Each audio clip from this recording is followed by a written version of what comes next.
Good day, AP folk. Today we're going to talk a little bit of ancient Greece here.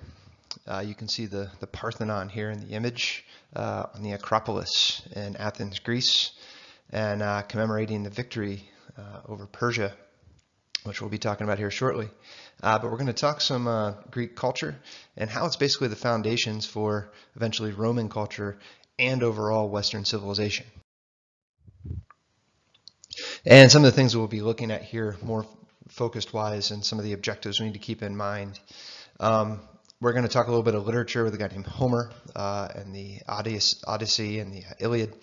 We're going to talk about how the Greeks basically organize themselves politically.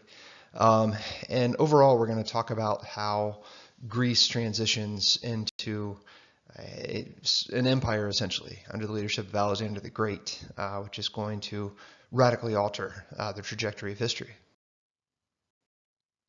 So you can see here the rugged terrain.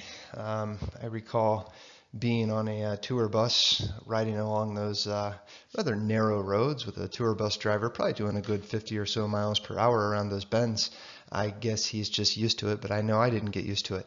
But nonetheless, so you can see that the terrain in Greece can be rather mountainous and rugged, and that's going to play a huge role in the foundations of Greek civilization in terms of keeping them separate. Civilizations, that is, where basically the Greeks formed their own city-states, what they called the polis, and remained divided for quite some time by the terrain. So the ancient Greeks, what we need to keep in mind here is that they developed something called rational thought or rationalism, and really this is their greatest achievement. In other words, with rational thought, using logic or the logos, reason, to arrive at conclusions as opposed to leaving things to whimsical ideas, or that there are gods who are angry or that you need to please gods. Increasingly, the ancient Greeks looked actually more toward on the ground rational decision making to try to deal with what they viewed as human issues. That's not to say, of course, that there weren't gods. The Greeks believed in many gods. As a matter of fact, those gods will be adopted by the Romans, who develop a great respect for the Greeks. But in terms of political leadership and philosophical leadership from people like Socrates and Plato and Aristotle, you would have seen them leaning more toward the logos and rationalism. But the Greeks also come up with, obviously, mathematical forms of architecture using mathematics, geometry, amazing sculptures using things like proportion. And also, politically, we get the idea of democracy from ancient Greece, this idea that people can actually participate in politics as opposed to just having one singular ruler calling all the shots, like we saw, for example, in ancient Egypt or in ancient Babylon. And what about this nature and rationalism? Well, the idea is that nature follows these general rules. And it's fascinating because the Greeks are thinking this way, 300, 400 BCE. And then it kind of disappears after the fall of Rome in the 400s CE. And we don't see European rationalism really return until we get into the 15 and 1600s CE. But the idea was that people are responsible for their own behaviors, not the gods, and that humans can think rationally, and that humans individually are an individual, and of course they want freedom. So basically then what the Greeks are doing, or what they did, was they broke away from this myth-making worldview, although it will return once Europe goes into a darker age. Well, and one of the important for AP purposes things to point out in terms of literature is the Iliad and then the Odyssey, written by this guy named Homer, not to be confused with Simpson. And this Iliad, to put it in perspective, is probably written roughly about the same time as the Epic of Gilgamesh, perhaps after Gilgamesh, but we don't really know for sure. What we do know is that it talks about the Trojan War, this 10-year siege of the city of Troy, basically in modern-day Turkey, by all the Greek polises, states coming together. We still don't really know if it truly happened, the whole Trojan horse and soldiers coming out. All we have is basically what Homer says in the Iliad and the Odyssey. But it's a great comparison, this ancient literature, for Gilgamesh from Babylon and Homer's Iliad and Odyssey, both of them basically tragic stories and a little bit depressing. But nonetheless, you can read some of the more information there on the Iliad and the Odyssey. Just make sure that you can basically, give a good comparison, saying that, look, I mean, we have literature spreading in ancient Greece, but then you look over and we also see it in Babylon. So what about religion in ancient Greece? So yeah, like I told you, some of the higher ups, like running government institutions, or philosophers like Socrates or Aristotle, they didn't lean so heavily on the gods. Not to say they didn't also believe in the gods, but they leaned more toward this idea of rationalism and believing natural laws govern the universe. That being said, the average Greek, whether you're in Athens or Sparta or wherever, you would seek out the consultation of oracles and to get you in contact with the gods. And here you see Delphi.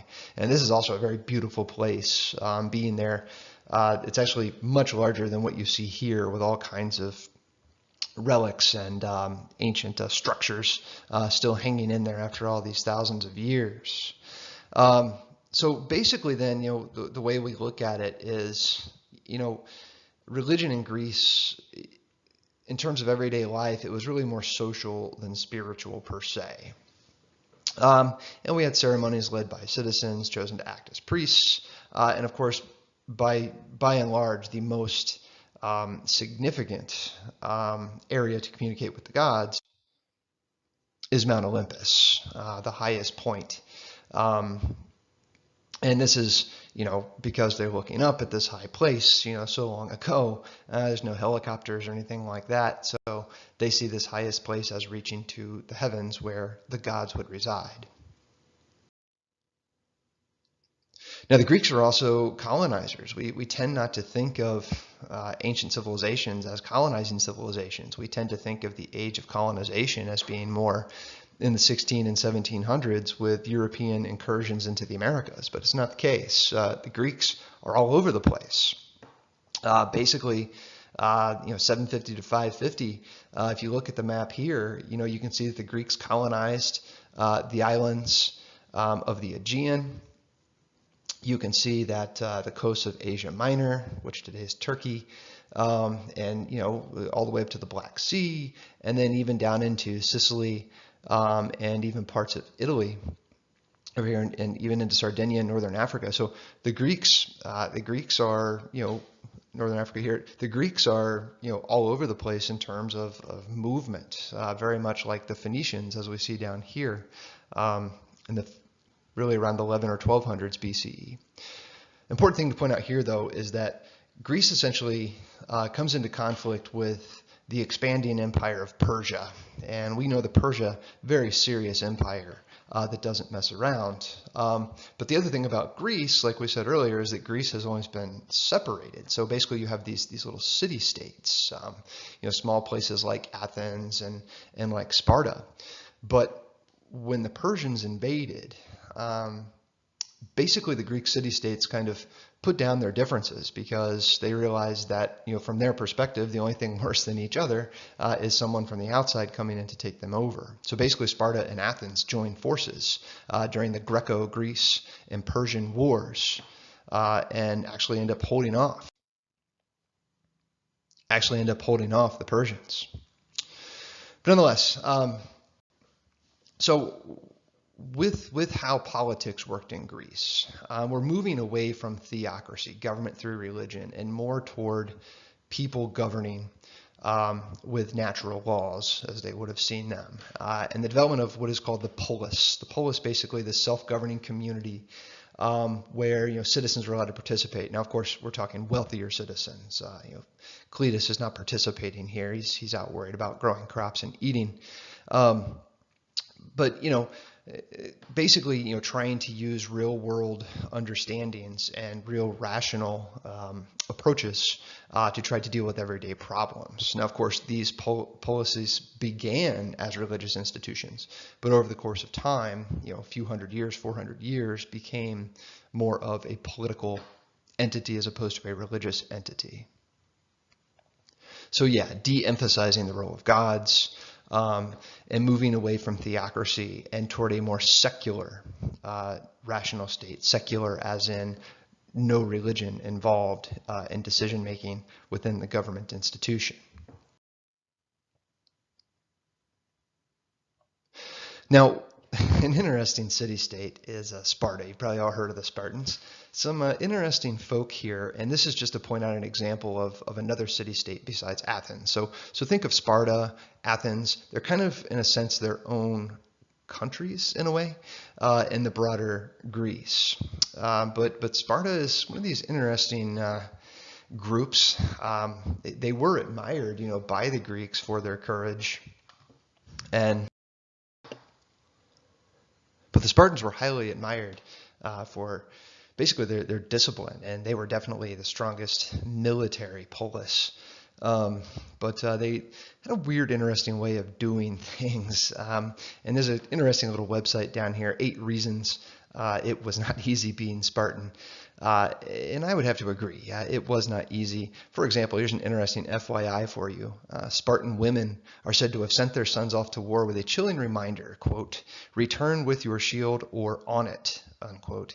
If a Spartan trooper died in battle, he was viewed as having completed his duty as a citizen. The law itself mandated that only 2 classes of people could have their names inscribed on their tombstones: women who died in childbirth and men who fell in combat. So the Spartans were pretty tough. For example, all boys were expected to essentially, join the military. And at 7, that's when training began. At the age of 12, Spartan boys would actually be left naked in the woods, except for they would be given like a red cloak, and that was it, and expected to survive for quite a few days. Making their own way however they can. And two,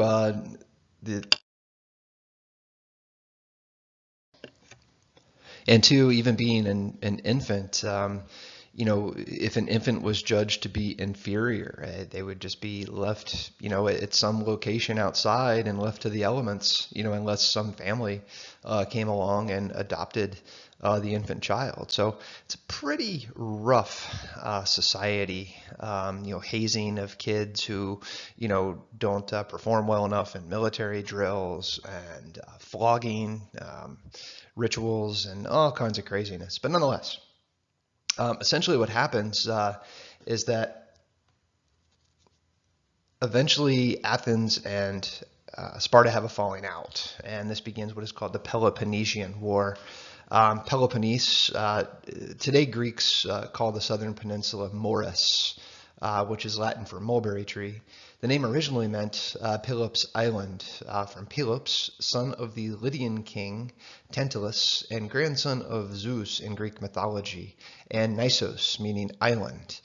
And then, of course, there was the Lord of the Rings. But nonetheless, what ensues is the Peloponnesian War, where Sparta just wails on the Athenians. However, Sparta refused to massacre and destroy the Athenians completely, especially since, they worship the same gods. And you can see here on this map some of the major battle sites. Look at Hellespont, where Xerxes' forces crossed into Greece, and Ionia, the coast of Asia Minor, where Greek philosophy was born. Xerxes, in other words, during the previous war, the Greco-Persian War, with the Persians coming in. So eventually the whole city-state arrangement comes to an end, and it comes to an end because of the northern neighbors of the Greeks, the so-called Macedonians. And Macedonians were, you guessed it, barbarians, according to the Greeks, because they were outsiders, they were uncouth. But the problem is they have a very strong leader putting things together up there, Philip II. And Philip II is going to make Macedonia a first-rate military power by the time that we're in the 300s BC.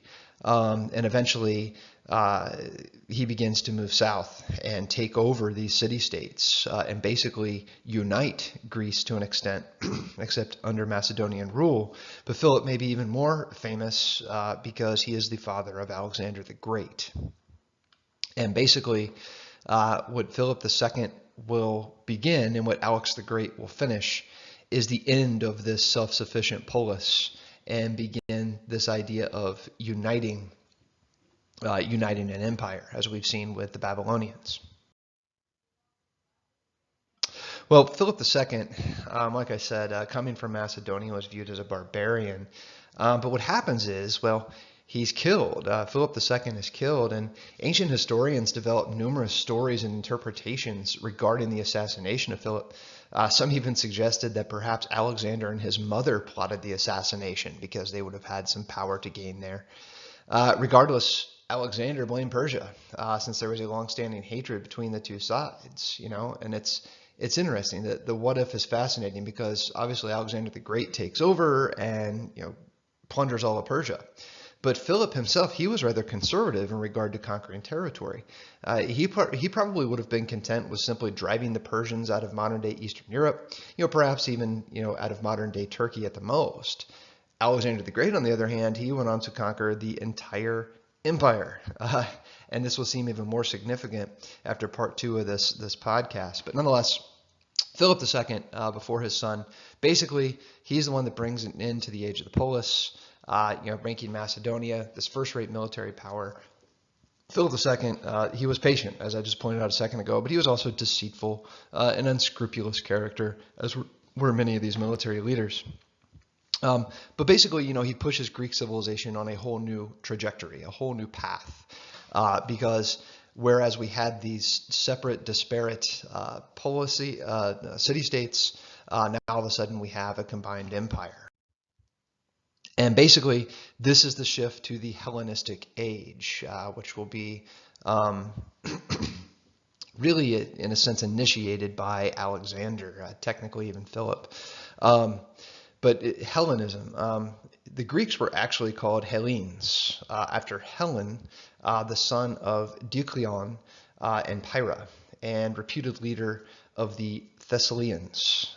The Romans called them Greci, from the name Gracchus, likely a personal name of a ruler of ancient people, from Epirus near the river Athilus.